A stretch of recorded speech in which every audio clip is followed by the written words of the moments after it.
Good afternoon, everyone, and welcome back to Conversations from Stritch. I'm joined today by Dr. Christopher Sint, our provost, and I'm really glad to be with you today. I just have a few comments to make as we begin, and then Chris is going to talk a little bit about some things related to the election and related to COVID-19.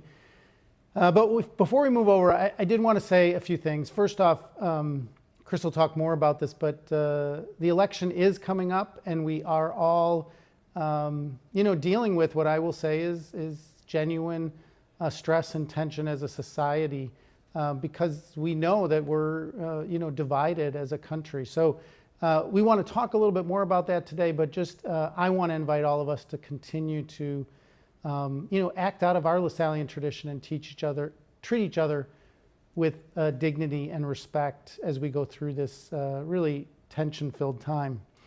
I am excited that we're a little over halfway through the semester, and we now have our, month until we're at Thanksgiving. And as we all know, that we are moving into a purely online format after Thanksgiving. And so we're nearing the end of the semester as we move into the second half. And, I want to try to the best of my ability, kind of give to each of you a little bit of extra energy with all that's going on and all the extra things that we're having to do. To our faculty and staff, another thank you for all the ways in which you are, walking side by side with our students. And to our students, we want you to know that we are there for you, and we're going to, get you through this semester, help you do whatever we can to make sure that you achieve your goals. I also wanted to say a brief word this last weekend, and this, many people may not know about this, but I want to try to connect it into our community. We had Signum Fidei, which is normally our big fundraiser for the year that would normally happen in September. I want to thank all the people that are behind the scenes today, because they were the behind the scenes weeks leading up to Signum Fidei and then the night of. We had a great night. Tom Skilling, who many of you know, was there as our MC for the evening and did a great job. We were raising money for students impacted by COVID at this year's Signum Fidei.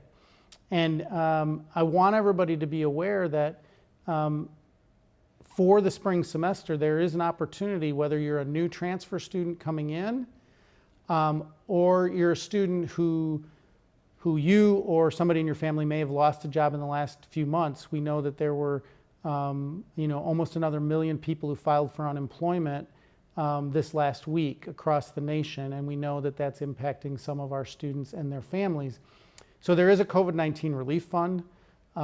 Applications for that fund will be available for the spring semester. So if your circumstances have changed, we want you to know that you can fill out that form, and really want you to know, and I hope, are grateful for all of our donors, many of whom are employees of ours, but also alumni of ours who stepped up, and we raised a little over $320,000 on Saturday. That's a significant increase over what we had as a goal of $250,000. And I guess what that says, we had some testimonials from students who's received these funds in the past. People believe in you. Those of you that are students out there, our alumni want you to succeed, and they're willing to write a check to make that possible. So, people are all cheering for you to, again, get across the finish line. Some of you probably are graduating in December. Many of you will be graduating over the next, 5 to 10 semesters, but we really want you to know that we're behind you. So with that, I will turn it over to Dr. Sint, who has some updates on some different things going on with COVID, and then we'll introduce our guest. Yes, thank you. Hello, everyone. Great to be with you. As Dr. Livingston said, we spent the weekend doing this great event for Signum Fidei, and it's actually been 2 weeks, partially because of that. The great team behind the scenes here was really busy with that, so it's been 2 weeks since we've been here in these chairs, and so I have this big stack of things I want to update the community on over this partially that has accrued over the last couple of weeks. So first thing I want to talk about is as related to COVID-19. We have had an uptick in cases as our website shows over the last week or so, a little bit less than a week. And I just want to let you know that we're tracking those things. Our hotline team is working very hard on contact tracing, quarantine, and isolation, and in both supporting our students who are in quarantine as well as our students in isolation, and as well as contact tracing and working with faculty and other people on campus around making sure our students are cared for. That's really a reminder of a couple of things. Diligence on campus around following the flyer's promise continues to be key, and as we are very far into the semester now, we're learning quite a few things about how COVID-19 is really part of our community, functioning in our community, and we just get further and further evidence that in situations that are controlled classrooms, in co-curricular activities, in work by our athletic teams in the gym, there's very little connection to COVID being passed, and most of it is coming from outside, from family members, from social interaction, and so on. And so I just want to emphasize again that following the flyer's promise practices on campus and off are key, and that coming to campus, as the vast majority of our community members have done, wearing masks, washing hands, and keeping physical distance has made a difference and will continue to make a difference. I also want to recognize that what everyone knows from watching the news, COVID-19 is growing across the country and in our region. I think the last time we were together, we announced, or we talked about how the subsequent day, the Friday after that particular Thursday, our region, Region 7, had gone into another phase of mitigation. While those mitigations don't directly impact us as a university, we are, that fact combined with growing cases in our student community has led us to make a couple of announcements today around things we're doing to change, and we're going to continue to monitor and talk about more possibilities as time goes on. So one of them will be announced in an email from me in an hour or so, or a couple hours, is a change in the visitor policy in the residence halls. Effective today, only residents of the hall are allowed inside the building. So residents in a particular building, say Borromeo, can't go from one building to another building to visit, and other members who are living in the residence halls. Also, there are no guests allowed inside individual residence halls, so no guests in the hall rooms, so no guests inside the individual hall rooms. So that means there can still be socializing and so on in the lounges, in the kitchens and so on in the residence halls by people who live in the same building, but less movement across the residence halls and inside of the rooms. So, and then I guess I'll just add to that we will be providing, we know that will provide some degree of frustration and limitation around people's normal social activities, and so we definitely are aware of that, and we'll provide extra support and opportunities for people to do things in abidance of those rules. And then the second and last thing I would announce around mitigation efforts is that there's a range of things in relationship to athletics that have gone into effect. I'll just mention a couple. The positive cases within athletic team communities automatically indicate that the operations of a particular team, athletic team, will be shut down until all of the athletes are cleared through quarantine and isolation. So that's impacting individual teams. And then the second thing is a decision to, for all outdoor sports that that compete and practice outdoors primarily, we will, they typically will practice indoors during the winter, starting around now. For the time being, until we further track how things are going, the outdoor sports will remain outdoors and not be practicing indoors. So those are the two major areas of mitigation. Are there any questions There are coming? a ton of questions Okay. coming in. Seriously, I mean, we So have before I go more on questions than I think have some we've had other in, COVID announcements, but if they're specifically related to those. 3 months. So we have a couple things around. Well, let me start with one announcement that I made, and then just because I was reminded while you were talking that the applications for the COVID relief fund will open up on November 2nd. So if you are a student who has had a change in circumstances on your family in terms of loss of a job, loss of income, there is an application that will open up for COVID-19 relief fund for the spring semester, and that opens up on November 2nd. Second question that came in was around the PACE bus route that comes from Chicago to Lewis. That has been canceled. PACE canceled it, Lewis didn't cancel it.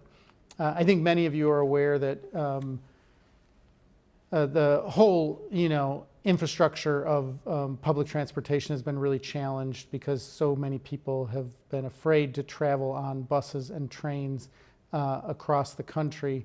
That's impacted Metra and the CTA, and so they had to close down certain routes, and the route to Lewis did not have enough passengers normally, and so when they had to make cuts, they cut some of the lowest traveled routes, and so cut the route to Lewis. So that will not be coming back in the spring, unfortunately, and we're disappointed by that, but we also do understand the situation that PACE is dealing with.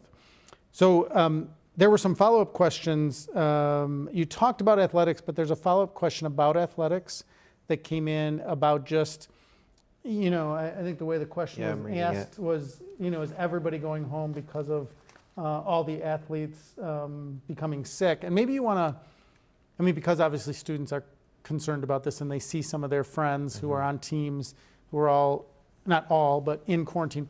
Maybe you could just talk a little bit more about, in addition to not being able to practice indoors which is what the announcement is, that they'll be able to practice outside but not indoors. Could you just talk a little bit more about, what's going on with athletics and, maybe I feel like give people some sense of the level that this is at relative to the whole campus so that we're not, feeling like tomorrow we're going to announce that everybody's going home kind of thing. Because I think that's the tone of the question is, is the athletes getting sick going to send us all home? Right, so the answer to that is no. Yeah, that's what I wanted to hear. And the question might have come in before I talked about athletics, so I'll just repeat a couple things or elaborate on it a little bit. So the first thing I said about athletics was that when there are positive cases in connection to a particular team, then that team's activities are closed down, shut down for the duration of all of the people who are quarantining or isolating in connection to that sport. So there are many sports that don't have any positive cases at all, so we will continue to go forward with all of those, of course, and then for those that are do have positive cases, there might be one person in that sport, there might be more than that, and so on. So the time frame will be different for each sport. But as isolation takes place for 10 days, typically, even and with the doctor's clearance, and a quarantine takes place if there isn't a positive case related to a team member of a member of a sports team might be quarantining but not positive. Then that's usually what the case is. Then that 14-day period has to pass. But there will be a time when, soon when that's over, and if people continue to abide by the quarantine and the Flyers promise, it won't be long before that team would be back in action. And so that's the way it works with individual sports. And again, many sports on the campus are not impacted by this at all. Yeah, I think that's great. And so then just kind of follow up with this, and I do think sometimes, just we need to repeat some of these things more than once. So the restrictions that you mentioned for residence halls, for our residential students, that they cannot have their friends into their own room. We expect them to hang out in the lounge if they're going to do that with their face coverings on. And that we can't have somebody from Dorothy Day and JP2 going into each other's residence halls, the whole building, but they can meet over in the Brother James Gaffney Center and hang out and play pool or do whatever they want. Right. But then the question was about the spring. Are there going to be additional restrictions in the spring? So, at this point, we're not making a decision on that. But what I guess I would say is the mitigation will be appropriate to whatever's going on with COVID the last week of January. Is that a fair way to say it? I mean, we're not committing to these restrictions that we just announced, teams or residence halls, that they will be going on in January, but we're also not committing that there won't be additional restrictions in January, because we're just going to. That's right.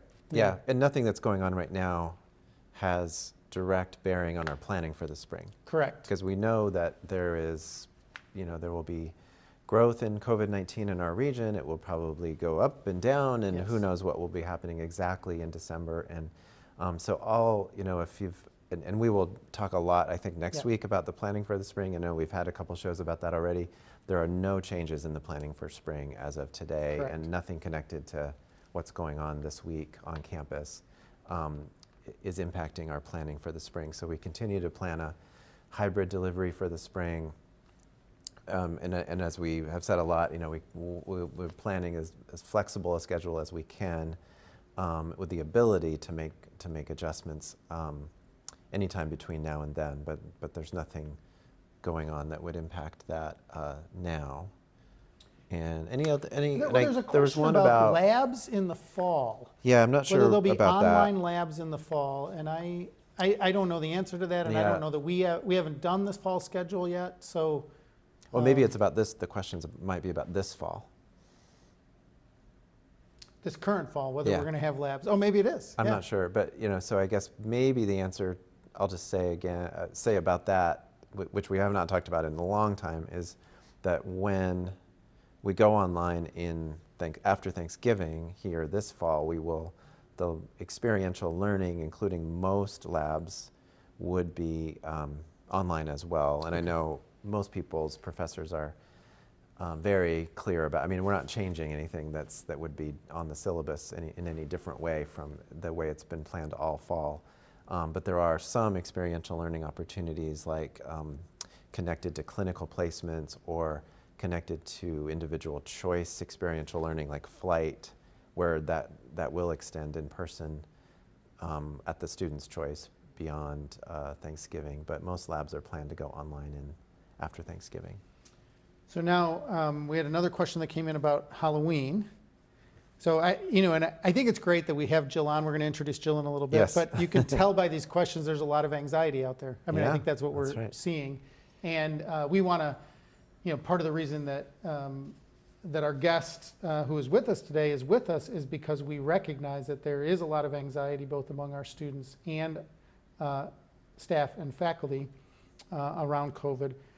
So, Chris, do we have a general answer to, concerns that students might have about Halloween and whether that might cause another uptick in COVID cases? I guess I want to reiterate what you've said twice, but I want to say it.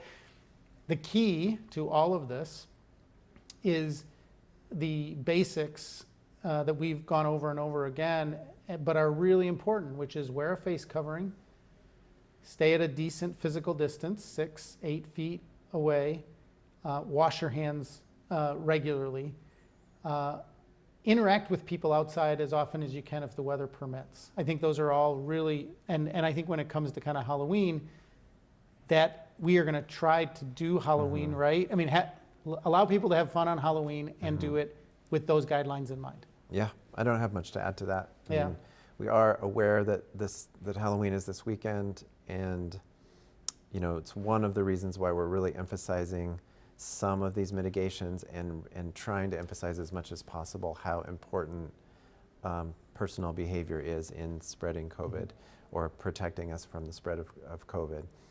And then the question is also sort of about the general impact of Halloween on the whole community, because we know that it might be a driver for increases in cases just in the region, in the community.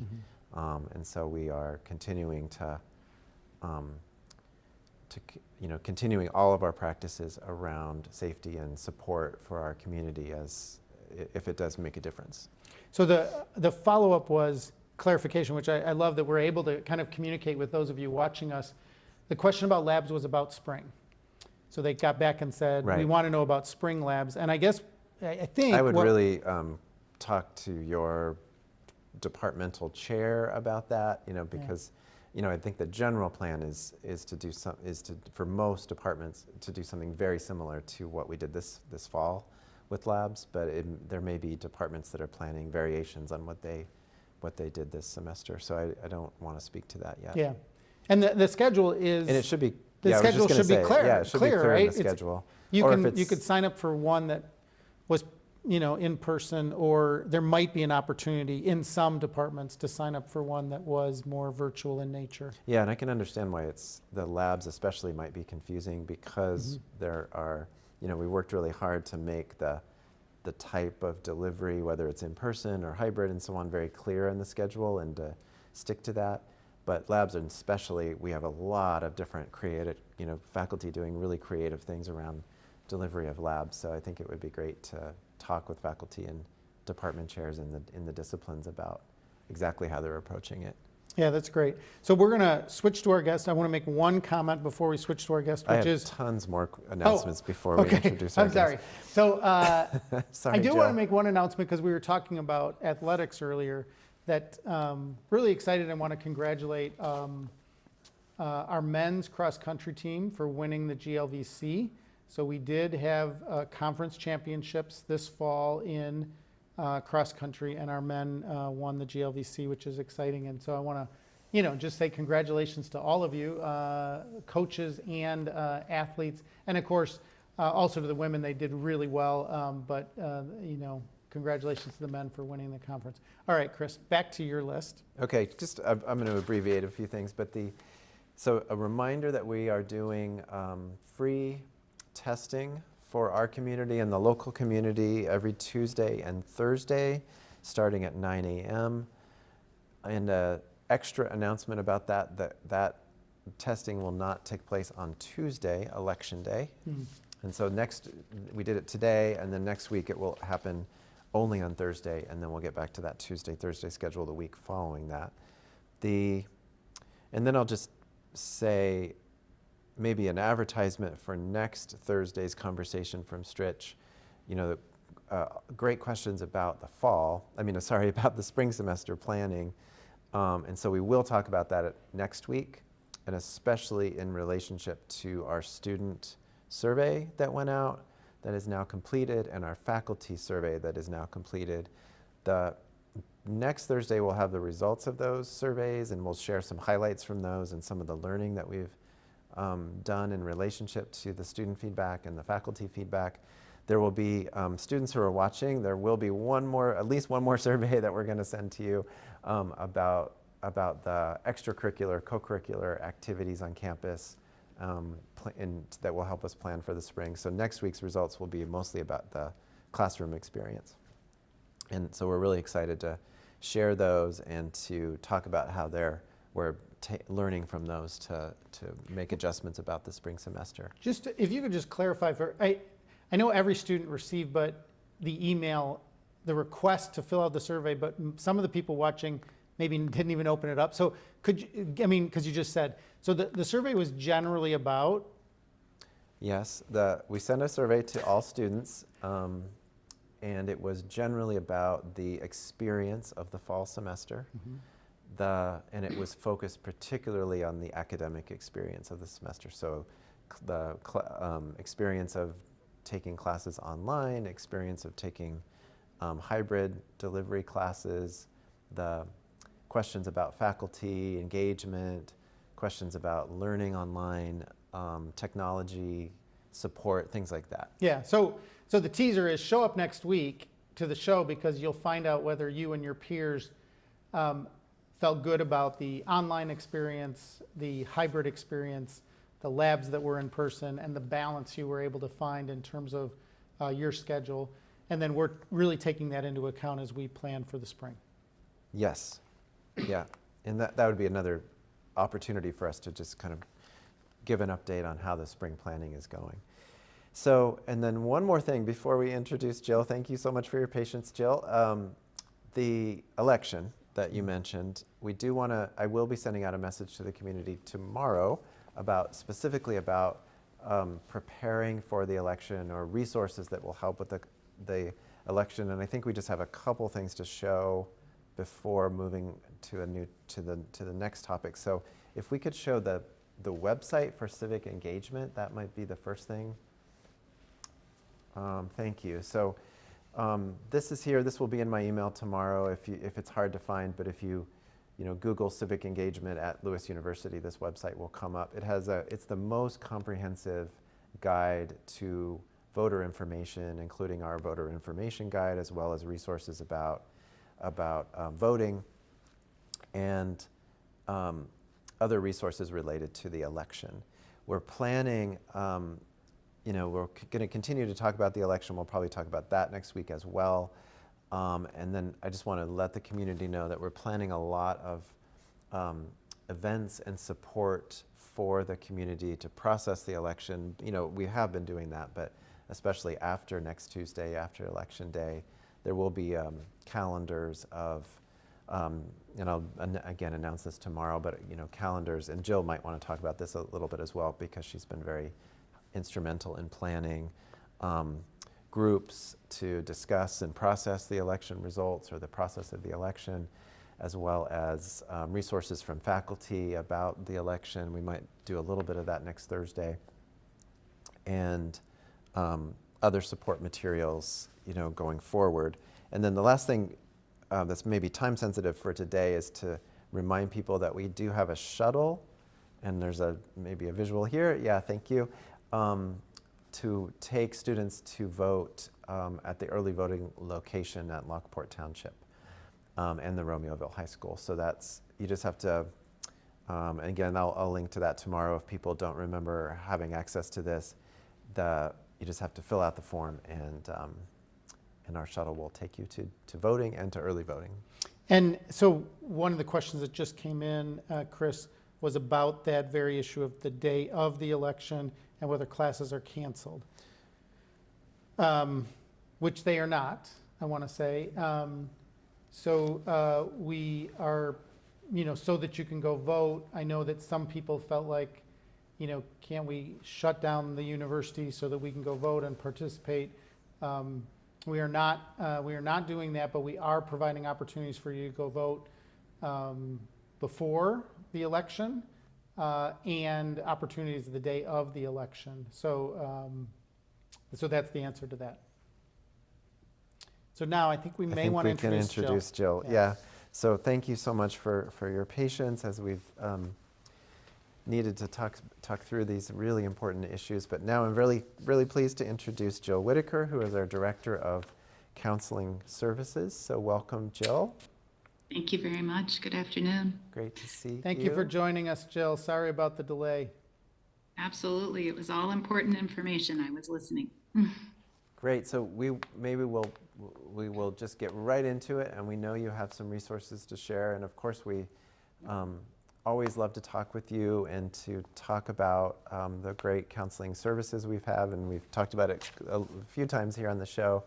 But we just wanted to bring you on and to have you give a bit of a wide view of counseling services, and also as we've been talking about, there are many issues going on right now in our community that cause anxiety and stress, and we also wanted to have you talking with us today for that reason. Thank you. Absolutely. There are tremendous stressors going on, right, in our community, in our world, in our nation, no doubt. So So we might just take it away with, you know, a little bit Maybe of a, start with this. yeah, and and we can put up some of the visuals that Jill has prepared, and she can talk through them a little bit.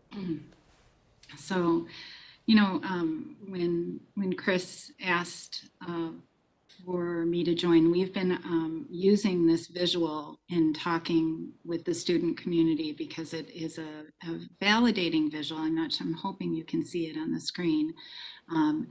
The essence of it is that really, you know, with the pandemic, with the tensions in society and so forth, you know, all of this was unexpected and unwanted for all of us humans here in the world, and it is okay to not be okay, and I think us as counselors, and I'm just very humbled and honored to be part of a wonderful professional team of counselors. We have 2 staff counselors, Tracy and Enrique, and then we have 3 very eager to learn and share their strengths and talents graduate interns that are with us this academic year, Peter, Ed, and Kendra. And we all talk very much as a team about validating the student experiences, sharing and validating one another's experience, and knowing that really it's important to lean into some of the negative feelings that are presenting so that we can release some of those anxieties and those tensions. But you know, I think here at Lewis, you know, with the leadership and with the school community and the students' investment, you know, people are really trying to move forward and again be as successful as they can be with their academics, and their goals. But we know that there's these pressures and these uncertainties and these unexpected situations that really are traumatic. For it is a trauma. This pandemic is a trauma. Some of the racial tensions and the political tensions are traumatic in our society. So we're learning to adjust as humans and needing to have compassion and care for ourselves and one another in ways that we really potentially haven't been stretched. And then some of us more, there's a spectrum in terms of coping, you know, but some of us are facing some feelings and tensions that we really haven't faced before. And Jill, I mean, you've put up this about COVID, which is great. I wonder if you could just talk a little bit about the 10 pieces of that kind of wheel, but there are layers of these tensions, right? So we have institutional racism, which we've talked about on this show. Mm-hmm. We have the election, which we've talked about today and on previous shows, and we have COVID. So the kind of it is okay, and that, you know, kind of the first one about to have multiple feelings at once, and then the last one to kind of still have hope in the midst of all this chaos. Could you just, like, I guess, help people to, you know, appreciate the complexity of these layers of anxieties that they're facing? Because I feel like we're getting many questions today, many of them about COVID, but it feels like there's all these layers of anxieties that come from different directions in their lives. Mm-hmm. Well, right. There are uncertainties and their pressures, their complexities, their you know, expectations of self and society and place in society. There's, you know, the basic needs of Maslow's hierarchy of needs is really identifying physical and environmental safety is at the foundation. And so things have been really in health and well-being, right? In order for us to kind of be able to be stable enough to kind of rise above and transcend and to higher functioning levels, just both within ourselves and others. So I think we all have had our foundational our foundation shaken in society right now. It's like, I don't know, I'm envisioning almost like it's like a snow globe. We're shaken up. And it's just paramount that we work in I think the strength of our community is that even, in the announcements that you're making today, you're talking about ways that people can, make application for more financial security, that there's grant resourcing. I know our residents' life here, and the health supports, there are resources and people here in our faculty and staff and student life community that are really trying to ensure as best we can and connect with students on those foundational supports. But it is very challenging when there's so much unexpected and uncertain. So it's when I think actually there should be a tagline on there. It is okay to not be okay, and it's okay to feel these feelings. And it's actually very important in order to, not have the anxiety and the depression overtake us in a way that we're unsafe, whether it be a panic experience or very severe depression or experience. We do need to be able to identify and express in a safe, non-judgmental way, both within ourselves, developing some safety and emotional awareness within ourselves, and then with others, to be able to cope with this experience. And it's a learning process for us all of us human beings in this world right now that are experiencing these layers. So It's a tremendous time. as our students experience this, could you talk a little bit about the services that are available through I know you have some slides about kind of, so people experience this, and then where do they go and what do they do? Right. Yeah, well, first of all, like the mental wellness it's not, just experiencing feelings. You can talk to your, I think it's probably one of the last slides if you wanted to pull up where our actual services are, but the services that we have are individual counseling and support. We have group opportunities. We have virtual check-in opportunities that we're offering, where students that aren't necessarily, participating in ongoing kind of therapy, that they can actually just come in and chat a little bit and kind of learn about how counseling might be beneficial to them.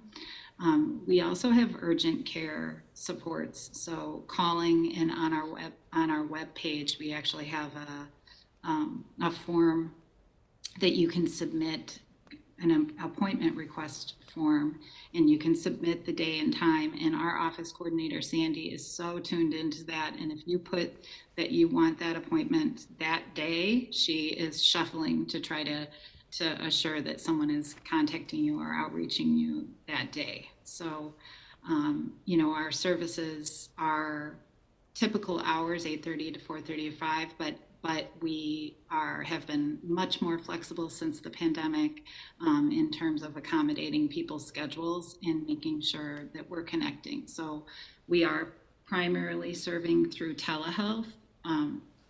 So the thing, that is the virtual appointments, and it's really to maintain safety overall and keep the census down in the center, just because the counselors are here, but we, want to ensure the disinfecting and the practice, so that if we had an ongoing flow coming through, it just wouldn't be safe for all. But we, on a case-by-case basis, are definitely discerning with students, and there are times where we will use masks, and we have clear masks, and we talk with the student about the process, and we will meet face-to-face, if that's determined best for the student.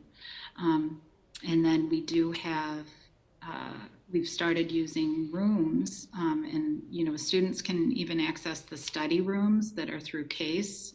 They are open as well, but we have telehealth privacy rooms down here. We've been so thankful that we've been able to utilize a couple of the spaces down here. So for students that are commuting in and maybe they're coming for a hybrid class or a lab, or if they're residential students and they just would feel more comfortable meeting in a private space, those have been wonderful to make the service go smoother for privacy and just comfort and safety.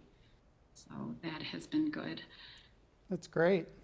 So I think another, and I think you have another slide about kind of how much need there has been in the last few months, and I think people might be interested in how students in our students have in our community have made use of the resources, especially through this transition, and then all the different practices you just talked about that are kind of COVID related.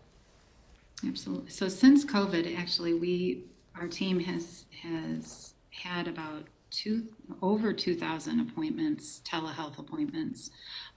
This fall, it's upwards of like 750, I believe. But since COVID, really, initially we were getting trained. There really are a lot of nuances with telehealth. And it is something, I am so pleased that our team leaned into it and that we worked through our feelings about seeing people virtually, because, it is not ideal. There is no doubt about it. I miss being in person with students so much, but it is next best in the sense of students are coming for support, they are participating, and they are gaining, and I feel like we are seeing some students even a little bit more frequently, which I think is lined up with our mission. There are tremendous stressors that are going on. So whereas we may have seen a student, in pre-COVID, that they have some, coping skills in place and are connected in the community.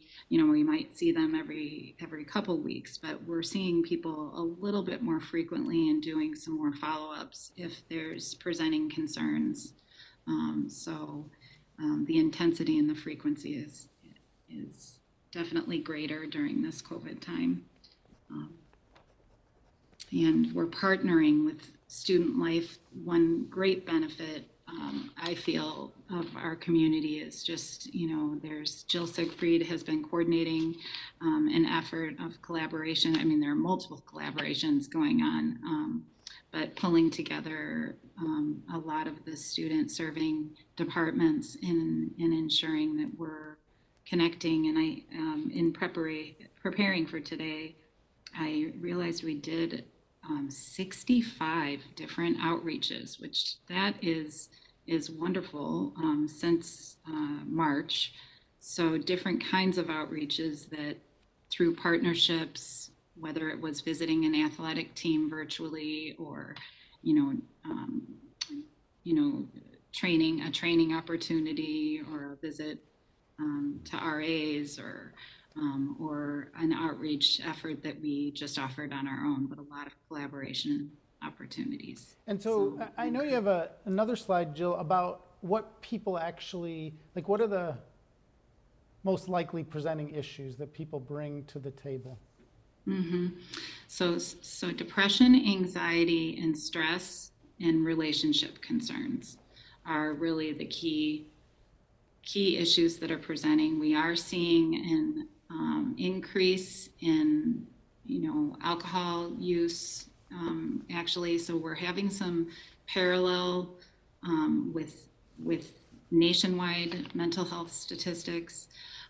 So I see the slide that's up right now is, some of the benefits of counseling really is learning and learning about yourself, learning about setting boundaries, learning healthy coping strategies, some decrease in anxiety by processing and understanding some of the feelings that are going on and the relationship between our thoughts, really our mind, body, and our heart and our actions really is some of the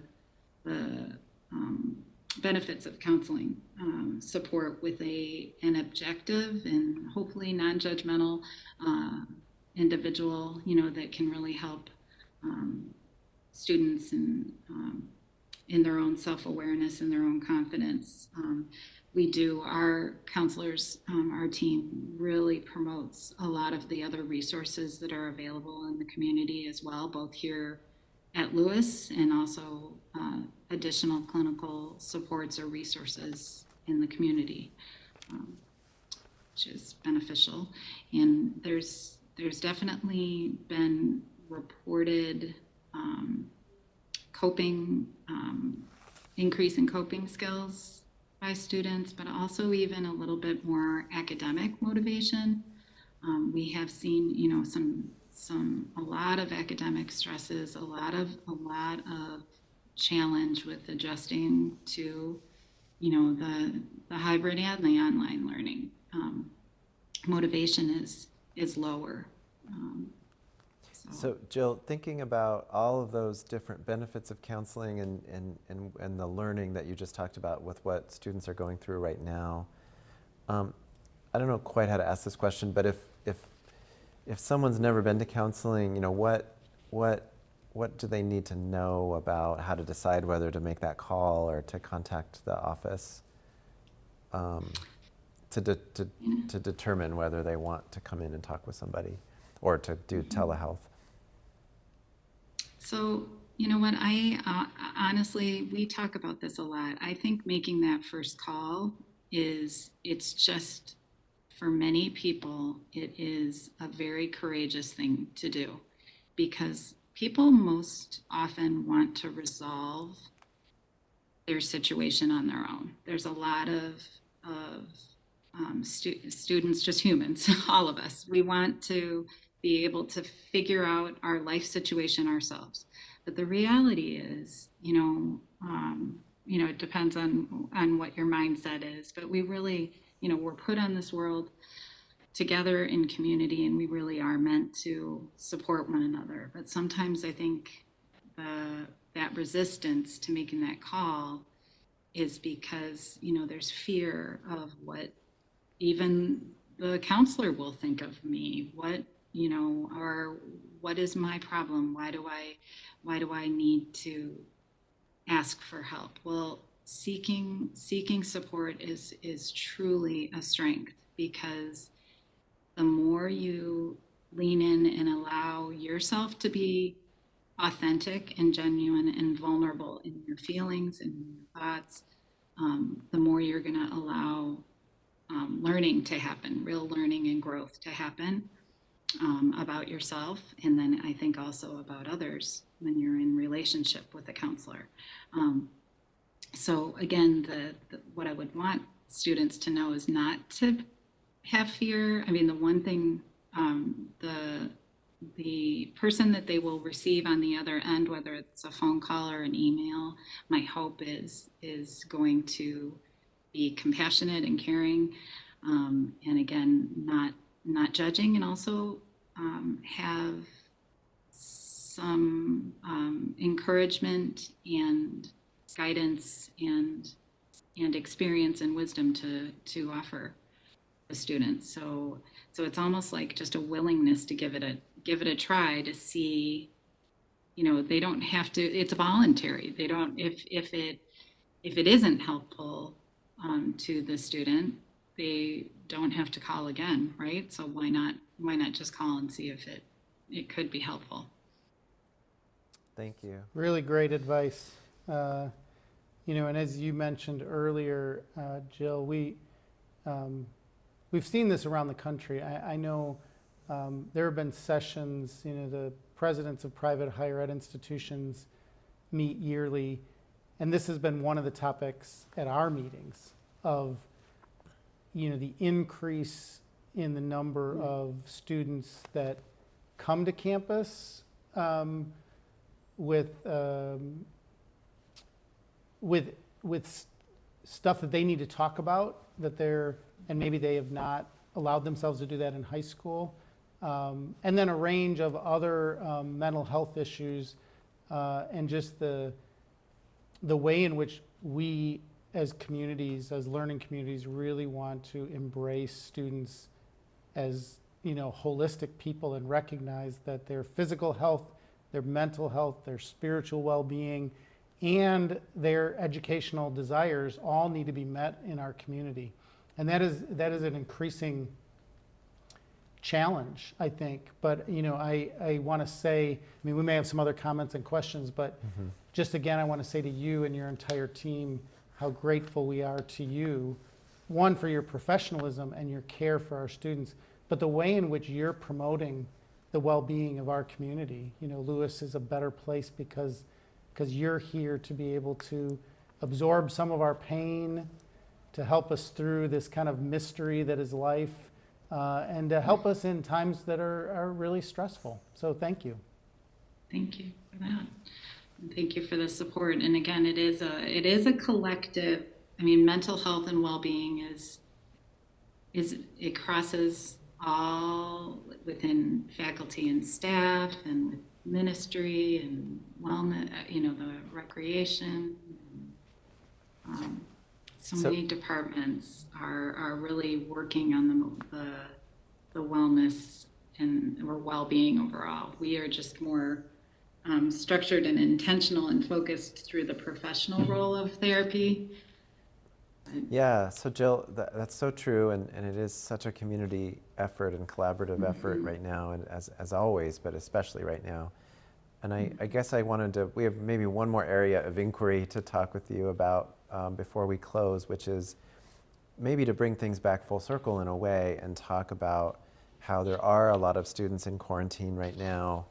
And I know that you've been really instrumental in collaborating with our COVID-19 hotline team around building a kind of structure and support for students who are going through that very unique experience of that we've talked about before with other guests about quarantining. So I just wondered if there's any thing you want to share about that, or just what we're learning about what students are going through during that time of being alone. Mm-hmm. Well, right. So it's the loneliness is natural during that time, right? It's like, and it's again another unwanted, uncertain. You may be getting coaching from your, health professionals. Like, thankfully, it is nice once you probably get more of that definitive answer of how many days it may be, until this virus, but you're watching and waiting for symptoms and, just the anxiety of the unknown and kind of, I think, hyper awareness of, watching your symptoms and checking and then feeling a range of emotions, of just frustration even, or, and having your choices taken away from you. To be, honest, it's one of the main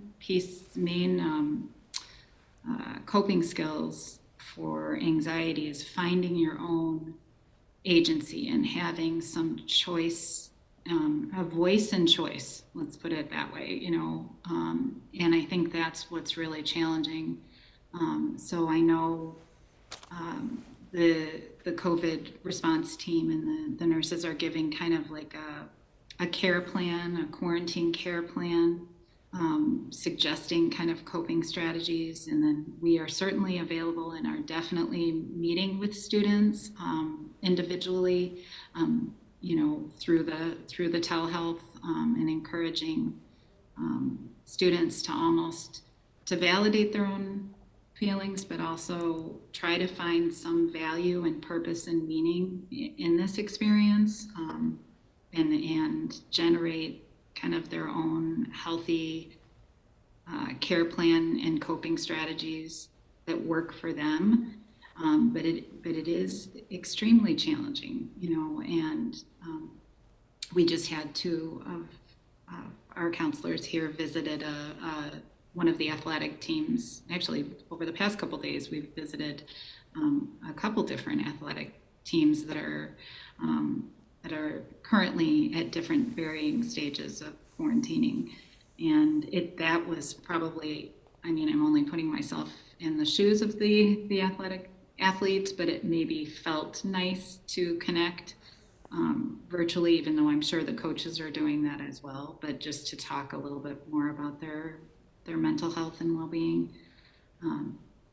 But yeah, it's important to try to obviously take care of basic needs and then focus on really what is most important and kind of prioritizing what is most important for each individual person at that time in their own lives, and really spending some energy on what is within their control.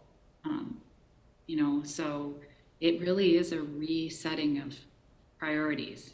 A lot of daily life responsibilities are still there, whether maybe in school, but structure and routines are all taken away. So it can be really overwhelming for people to have such. For all of us, we have some anchor and structure and routine, and when it's taken away like that, and you feel like you don't have a choice, it's difficult. I don't know if I was answering. Absolutely. Really, really wonderful. Yeah. Really.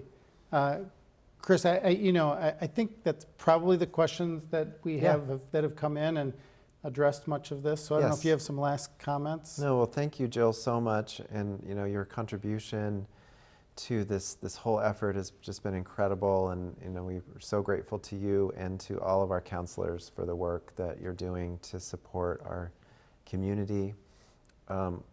I really wanted earlier to thank our faculty and our hotline team especially, and I know we always want to thank every single individual person, but for the work that's going on right now and the incredible, we always stress flexibility, but there's a really extra need for flexibility now this week, over the next week or so, with several people in quarantine and needing to do class online.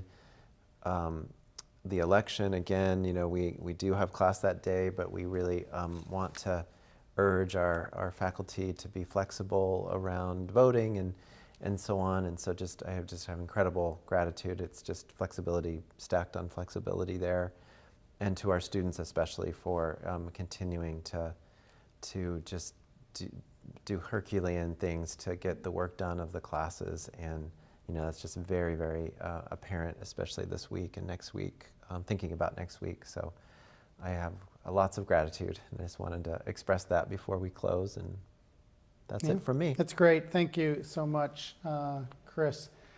I want to also express to you, Jill, my thanks to you and your team. And then I want to just reemphasize something that Chris just said. I think that flexibility really it addresses what we talk about all the time in terms of we live in a community which kind of lives in association with each other to try to achieve an environment, a community environment in which our students can attain their educational goals.